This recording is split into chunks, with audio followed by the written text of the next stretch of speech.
Assalamu alaikum. Hi everyone. Welcome to Rabiya ismail cooking. நம்ம இன்னைக்கு என்ன ரெசிபி பார்க்க போறோம்? Stuffed banana. இது வந்து பழம் நிரச்சதுன்னு சொல்லுவாங்க. கேரளா ரெசிபி. இது எப்படி பண்ணலாம்னு பார்க்கலாம். இதுக்கு வந்து ஃபர்ஸ்ட் வந்துட்டு பேட்டர் ரெடி பண்ணனும். பேட்டர் ரெடி பண்றதுக்கு நான் சின்ன கப்பால 1 கப் வந்துட்டு மைதா எடுத்துர்க்கேன். இதில நம்ம தண்ணி ஊத்திட்டு இத வந்துட்டு பபிள்ஸ் இல்லாம நல்லா mix பண்ணிக்கலாம்.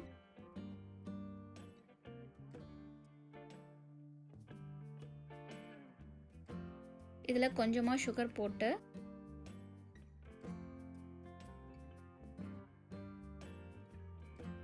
பேட்டர் ரெடி பண்ணிக்கலாம். இதுக்கு வந்துட்டு நேந்திர பழம் தான் எடுக்கணும். ஸ்கின்னை வந்துட்டு ரிமூவ் பண்ணிவிட்டு இப்போ இதுக்கு வந்துட்டு ஃபில்லிங் ரெடி பண்ணிக்கலாம். நெய் போட்டுட்டு dry grapes, cashew வந்துட்டு நான் லைட்டா வந்துட்டு நுணுக்கி போட்டுருக்கேன். அப்பதான் நம்ம வந்துட்டு ஃபில் பண்ண முடியும். இதில் துருவி வச்சிருக்க தேங்காவையும் போட்டுட்டு நல்லா இதை வந்துட்டு ஃப்ரை பண்ணிக்கலாம்.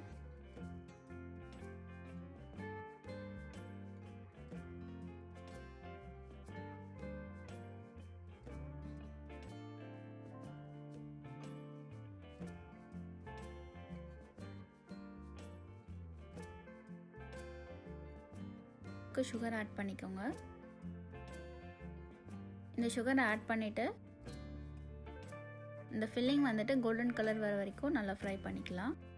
இது நல்லா ஃப்ரை ஆனதுக்கு அப்புறமா இதை இறக்க போகும்போது கொஞ்சோண்டு ஏலக்காய் தூள் போட்டுட்டு இதை நல்லா வந்துட்டு ஃப்ரை பண்ணிக்கலாம். இப்போ நம்ம ஃபில்லிங்க்கு இந்த வாழைப்பழத்தில்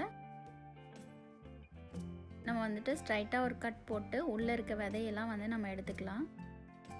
இது கொஞ்சம் சேஃபாக இது பண்ணணும், இல்லைனாக்கா பின்னாடியும் வந்து கட் ஆகிடும்.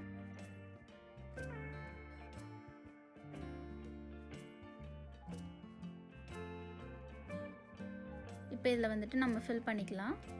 கொஞ்சம் கொஞ்சமாக வச்சு லைட்டாக இந்த மாதிரி கையாலே இது மாதிரி நல்லா உள்ளே அழுத்தி விட்டுக்கலாம்.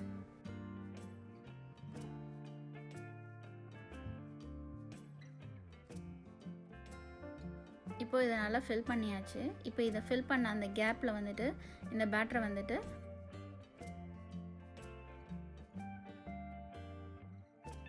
இந்த மாதிரி போட்டுக்கலாம். இப்போ இந்த ஃபில்லிங் வந்து நம்ம ஃப்ரை பண்ணும்போது வெளியே வராது.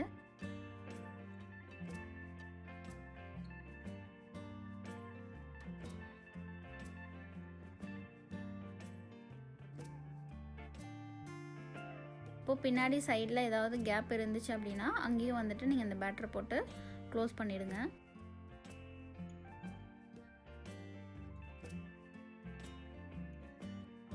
இப்போது நான் நெய் போட்டுட்டு இதை வந்து நான் ஃப்ரை பண்ணிக்கிறேன்.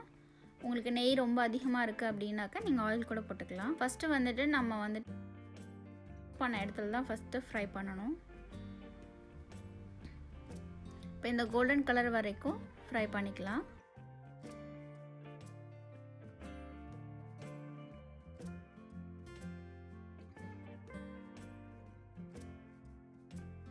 இது கொஞ்சம் கேர்ஃபுல்லாக வந்துட்டு திருப்பி போடுங்க.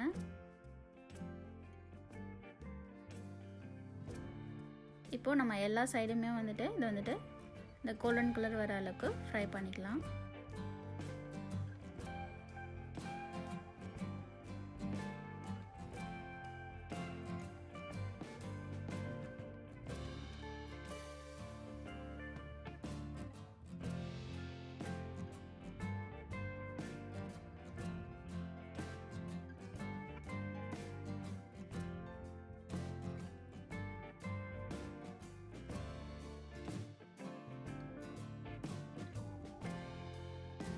இப்போ இது வந்துட்டு ரெடி ஆகிடுச்சு. இதை ஒரு பிளேட்டில் வந்துட்டு நம்ம சர்வ் பண்ணிக்கலாம். சர்வ் பண்ணும்போது இதை வந்து சின்ன சின்ன பீஸாக அதை மாதிரி கட் பண்ணிக்கலாம். அப்போ தான் நமக்கு எடுத்து சாப்பிட்றதுக்கு ஈஸியாக இருக்கும். இந்த வீடியோ பிடிச்சிருந்தனா லைக் பண்ணுங்கள். இன்னும் நம்ம சேனலுக்கு சப்ஸ்கிரைப் பண்ணலாம், சப்ஸ்கிரைப் பண்ணிக்கோங்க. அந்த பெல் ஐக்கானை ப்ரெஸ் பண்ணிக்கோங்க.